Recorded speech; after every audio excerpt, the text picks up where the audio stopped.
Salve a tutti! Continuiamo il progetto del circuito di sicurezza in tensione con la parte relativa all'analisi dello schematico. C'è da dire che questo progetto non risulta particolarmente difficile e quindi di conseguenza anche lo schematico è davvero molto elementare. Quindi, iniziando da sinistra, incontriamo subito la parte di circuito dedicata al sensing della tensione, quindi banalmente ci saranno questi due diodi per evitare che vi sia un'inversione accidentale della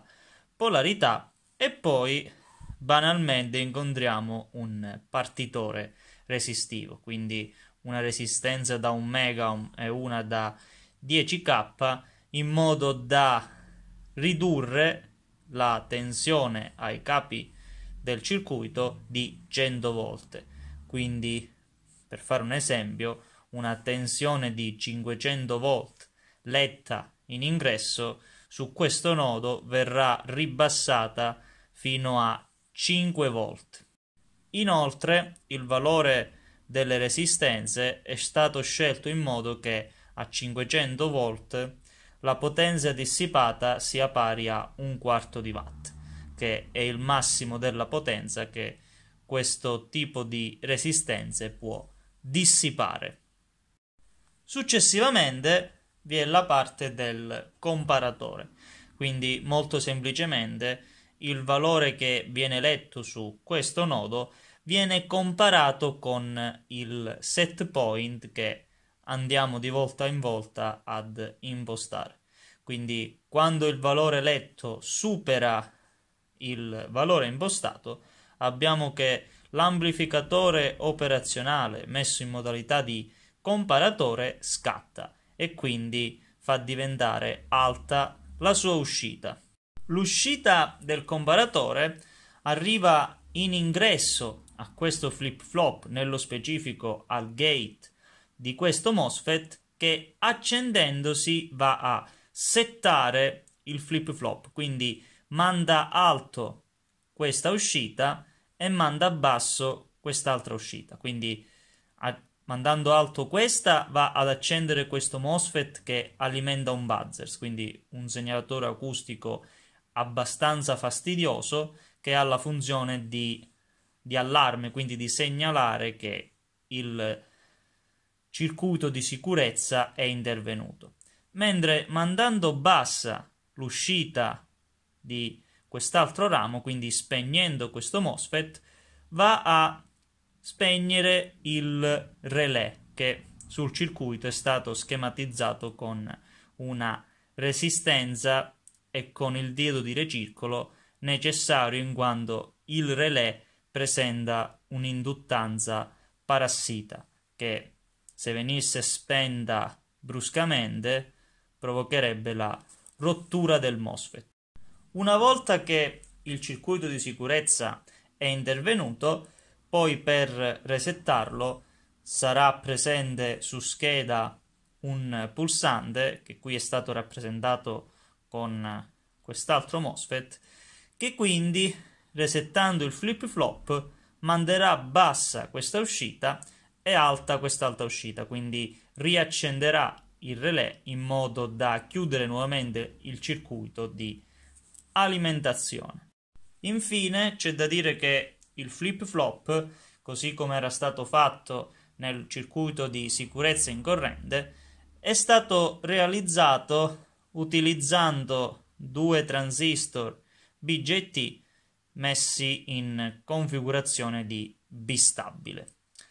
Per quanto riguarda invece la tensione di alimentazione,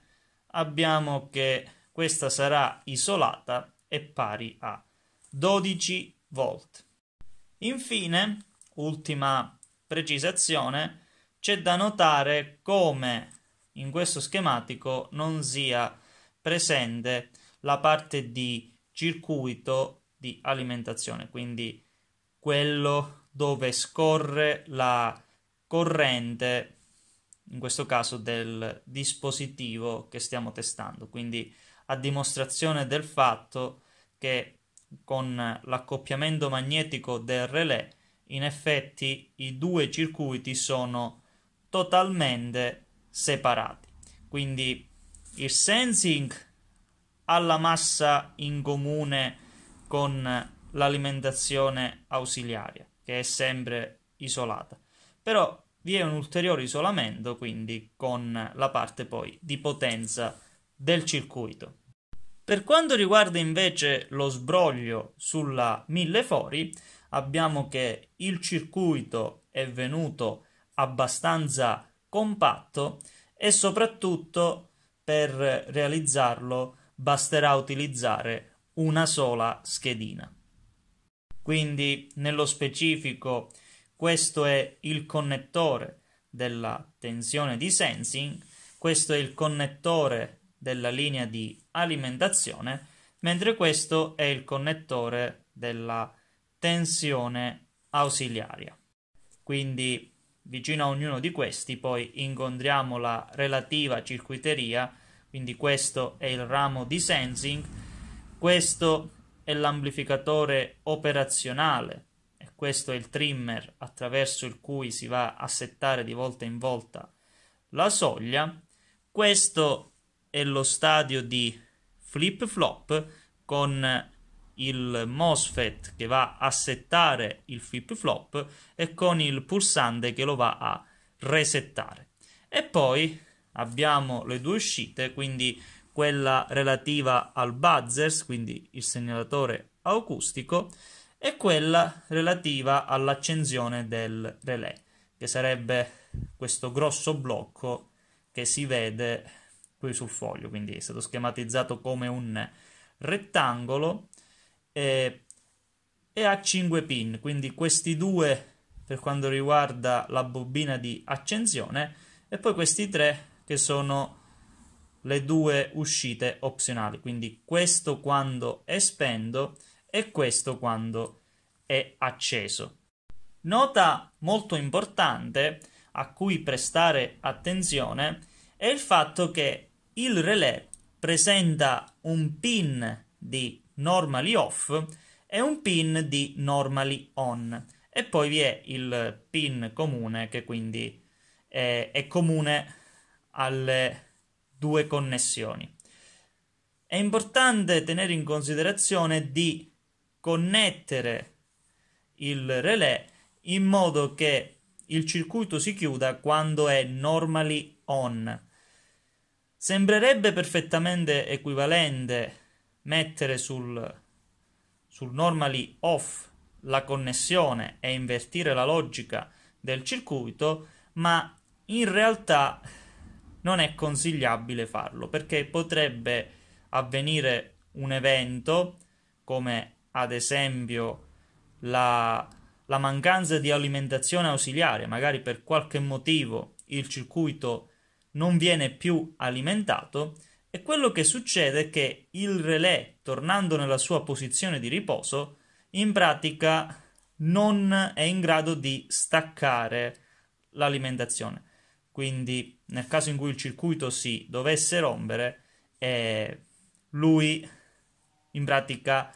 non ti proteggerebbe da eventuali sovrattensioni che possono capitare durante la fase di test.